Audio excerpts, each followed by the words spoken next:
Compte rendu de la 11e réunion du Conseil des ministres. Ce vendredi 22 novembre 2019 s'est tenue à la Cité de l'Union africaine la 11e réunion ordinaire du Conseil des ministres sous la présidence de son Excellence M. Félix Antoine Tshisekedi Tshilombo, président de la République, chef de l'État. Étaient inscrits à l'ordre du jour les points ci-après.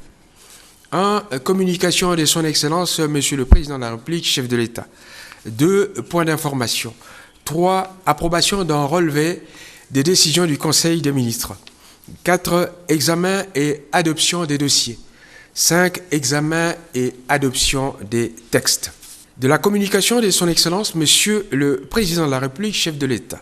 La communication du Président de la République a porté sur 4 points, à savoir son déplacement en France et en Allemagne après l'étape de l'Ouganda et du Ghana, l'instabilité de nos institutions provinciales, la sécurité dans le pays et en particulier dans l'Est de la République, le dossier de la gratuité de l'enseignement de base et celui de 100 premiers jours. Le déplacement du président de la République en Ouganda et au Ghana s'inscrit dans la droite ligne de sa politique de raffermissement de nos relations avec les pays africains, essentiellement dans le cadre de la zone de libre-échange, mais aussi pour réduire les tensions qui retardent le développement de nos pays. À l'étape de la France et de l'Allemagne, il a été question des échanges visant à redorer l'image de notre pays en vue d'attirer les investisseurs qui portent un grand intérêt pour l'Afrique et en particulier pour la République démocratique du Congo. Le président de la République a souligné que plus on ira dans le sens de raffermir nos relations avec les pays africains, plus on s'éloignera des perspectives de conflit. Le chef de l'État a exhorté les membres du gouvernement à travailler dans cette optique afin de rendre notre pays plus attractif aux investissements extérieurs. Enchaînant avec la question de l'instabilité de nos institutions provinciales, le chef de l'État a déploré cette situation qui n'est pas de nature à faire rayonner l'image de notre pays à l'extérieur. Le chef de l'État a saisi cette occasion pour recommander au gouvernement de prendre les mesures pour éviter que les assemblées provinciales ne deviennent des lieux de manipulation et de règlement de comptes. Parmi ces mesures, le président de la République a cité l'exigence de libérer régulièrement les frais de fonctionnement et les rémunérations revenant aux différentes provinces. Le chef de l'État a également préconisé l'engagement des réformes en vue de la stabilisation de nos institutions provinciales.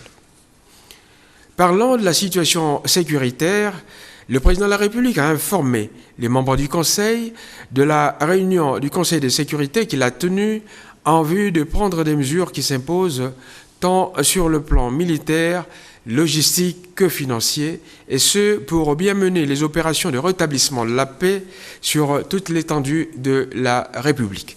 Auparavant, le président de la République avait commencé par évaluer le déroulement des opérations d'éradication des groupes armés étrangers et nationaux et le type de mesures de protection des populations. Parlant de la situation sécuritaire, le président de la République a rassuré le Conseil que toutes les dispositions étaient prises pour éradiquer l'insécurité sur l'ensemble du territoire national et en particulier à l'Est de la République. Il a exhorté tous les leaders politiques de l'Est à s'abstenir de tout discours ou acte qui risque de susciter des tensions communautaires.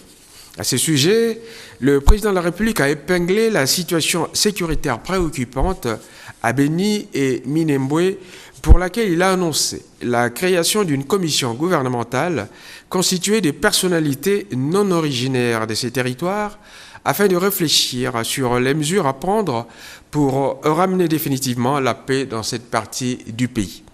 Dans le même élan, il a annoncé son prochain voyage dans cette région. Concernant le problème de la gratuité de l'enseignement de base, le chef de l'État a félicité le gouvernement pour avoir tenu ses engagements en payant les salaires et les frais de fonctionnement des écoles publiques depuis septembre jusqu'à ce jour. Le chef de l'État a également informé les membres du Conseil de la tenue prochaine des réunions de concertation entre son cabinet, les professionnels des écoles conventionnées et le syndicat des enseignants concernés.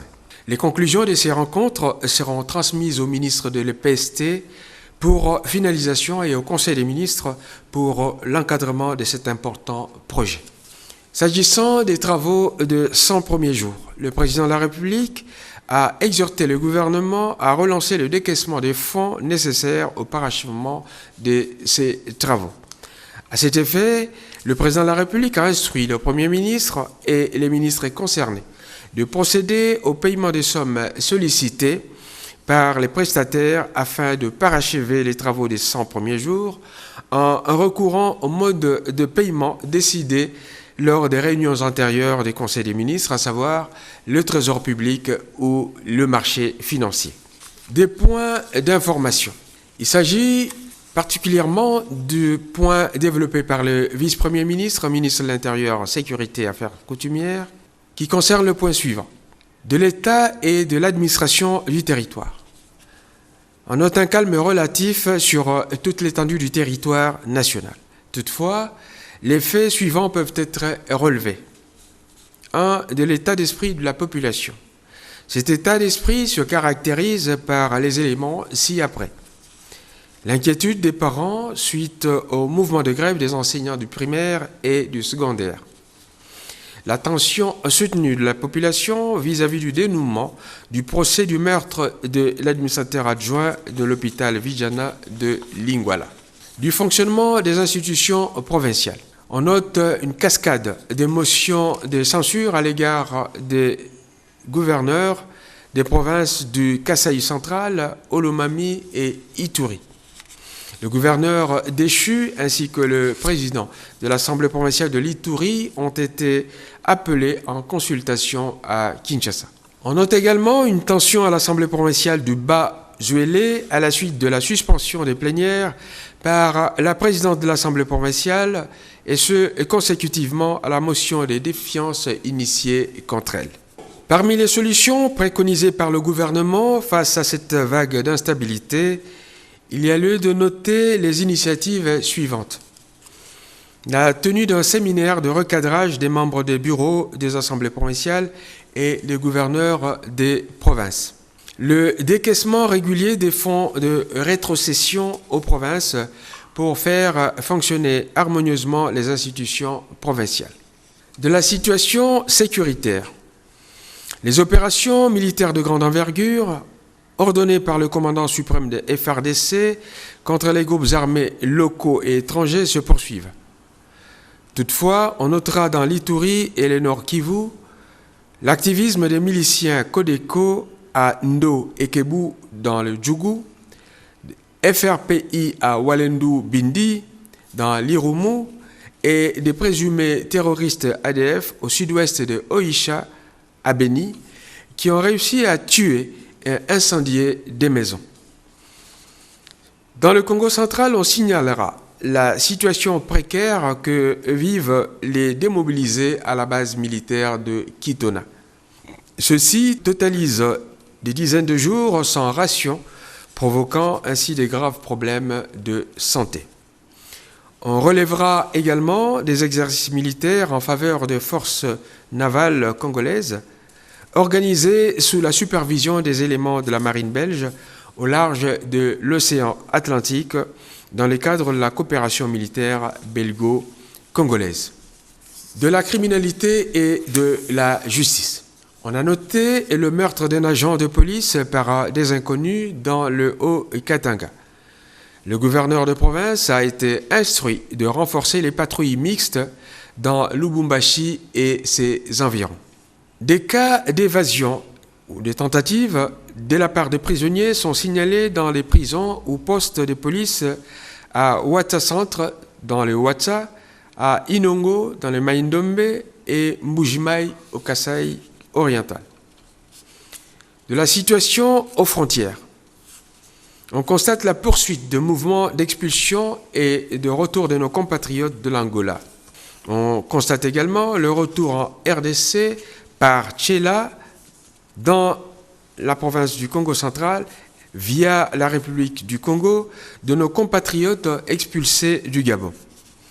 Mal encadrés à l'arrivée, et beaucoup tentent de regagner Brazzaville dans la clandestinité. Il y a donc risque d'infiltration. Par ailleurs, des Soudanais du Sud, fuyant l'insécurité dans leur pays, continuent d'affluer dans le Haut-Ouélé par le poste frontalier de Faraj. Au plan social, on note le risque de perturbation du calendrier scolaire dans une grande partie du territoire national à la suite de grèves des enseignants des écoles publiques conventionnées catholiques et protestantes. Leurs revendications portent toujours sur le paiement des enseignants dites nouvelles unités et non payés, ainsi que la suppression des zones salariales.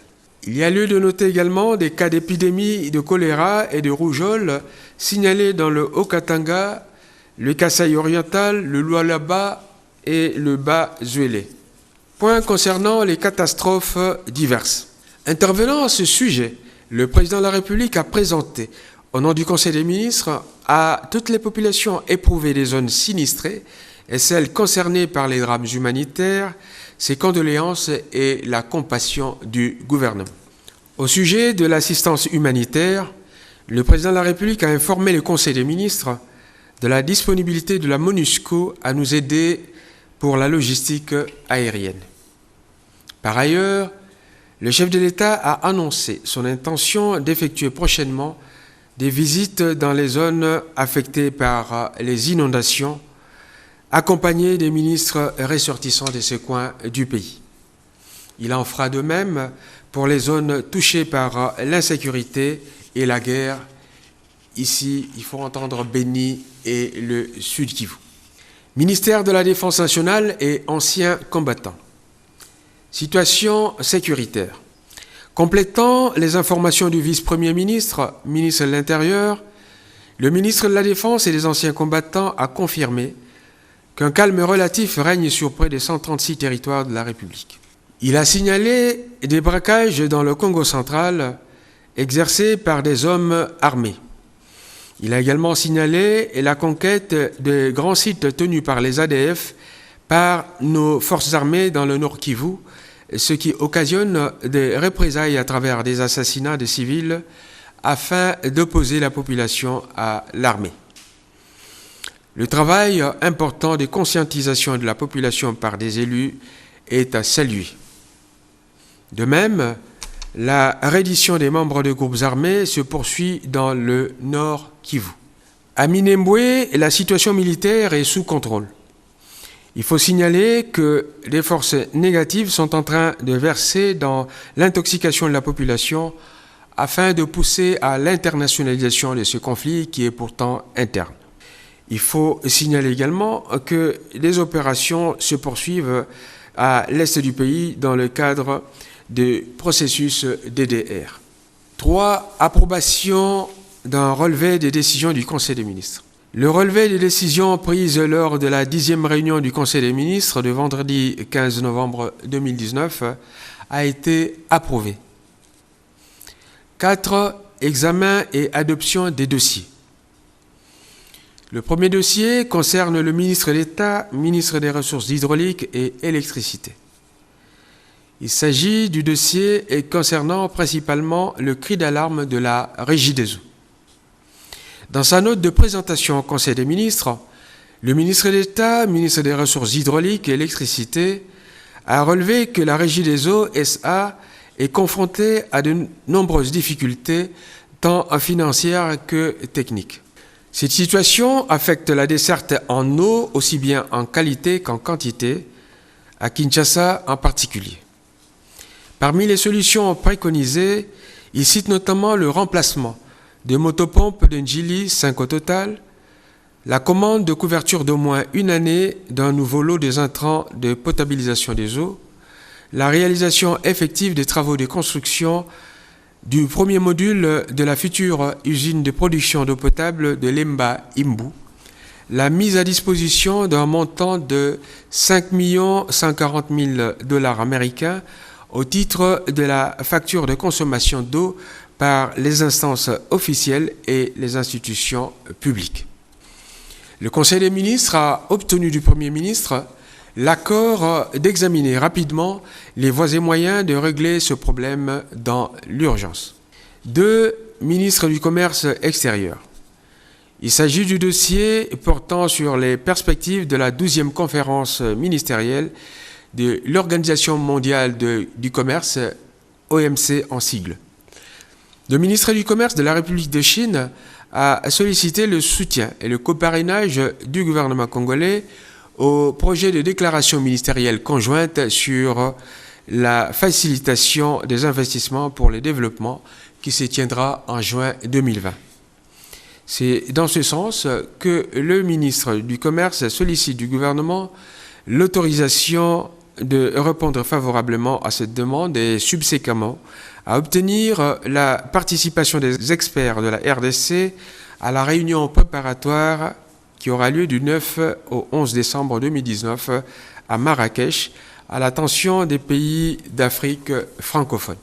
Après examen, le Conseil des ministres a autorisé l'envoi des experts du ministère à Marrakech et la signature de la déclaration ministérielle conjointe dont le projet a été lu auparavant. 5. Examen et adoption des textes. 1. Ordonnance portant organisation et fonctionnement du gouvernement, modalités de collaboration entre le président de la République et le gouvernement, ainsi qu'entre membres du gouvernement. 2. Ordonnance fixant les attributions des ministères. Concernant les projets d'ordonnance sur l'organisation et le fonctionnement du gouvernement et sur la fixation des attributions des ministères, le Conseil des ministres, après avoir enregistré les amendements formulés par les différents membres du gouvernement, a décidé que l'harmonisation se fera au niveau du président de la République et du Premier ministre. Commencé à 15h45, la réunion s'est terminée vers 19h20. Je vous remercie.